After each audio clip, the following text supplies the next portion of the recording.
ADGP MR Ajith കുമാറിനെതിരായ സ്ഥാനമാറ്റ നടപടി അംഗീകരിക്കാതെ പ്രതിപക്ഷം. സസ്പെൻഷനിൽ കുറഞ്ഞതൊന്നും അംഗീകരിക്കില്ലെന്നും ജുഡീഷ്യൽ അന്വേഷണം വേണമെന്നുമാണ് പ്രതിപക്ഷത്തിന്റെ ആവശ്യം. വിഷയം നിയമസഭയിൽ ഉന്നയിക്കും. ക്രമസമാധാന ചുമതലയിൽ നിന്ന് ADGP MR അജിത് കുമാറിനെ മാറ്റിയത് നിയമസഭ തുടങ്ങും മുമ്പുള്ള സർക്കാരിന്റെ മുഖം രക്ഷിക്കൽ ശ്രമമെന്നാണ് പ്രതിപക്ഷത്തിന്റെ വിലയിരുത്തൽ. എന്ത് കാര്യത്തിനാണ് മാറ്റമെന്നതുപോലും വിശദീകരിക്കാത്തതിലും പ്രതിപക്ഷം വിമർശനമുയർത്തുന്നു. ഈ നടപടി പോരെന്നായിരുന്നു പ്രതിപക്ഷ നേതാവ് VD സതീശന്റെ ആദ്യ പ്രതികരണം.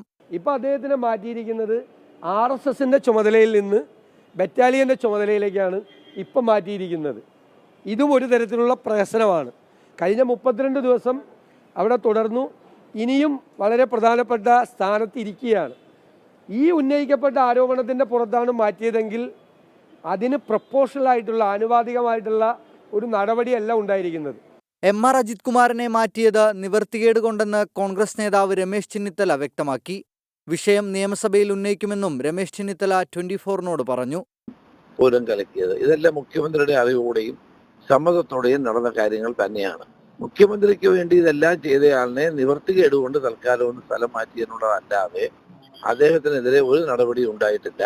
ഇത് ആളുകളെ കബളിപ്പിക്കാനുള്ള പണിയാണ്. DGPയുടെ അന്വേഷണ റിപ്പോർട്ട് പുറത്തുവിടണമെന്ന് KPCC അധ്യക്ഷൻ K സുധാകരൻ ആവശ്യപ്പെട്ടു. അജിത് കുമാറിനെ ക്രമസമാധാന ചുമതലയിൽ നിന്ന് മാറ്റിയതിലൂടെ മുഖ്യമന്ത്രി സ്വീകരിച്ചത് താൽക്കാലിക നടപടി മാത്രമെന്നായിരുന്നു K മുരളീധരന്റെ ആക്ഷേപം. പേരിലൊരു മാറ്റം മാത്രമെന്ന് PK കുഞ്ഞാലിക്കുട്ടിയും അഭിപ്രായപ്പെട്ടു. സസ്പെൻഷൻ ഒഴിവാക്കിയത് ചൂണ്ടിക്കാട്ടി സമരം കടുപ്പിക്കാനാണ് പ്രതിപക്ഷ യുവജന സംഘടനകളുടെയും തീരുമാനം. 24 തിരുവനന്തപുരം.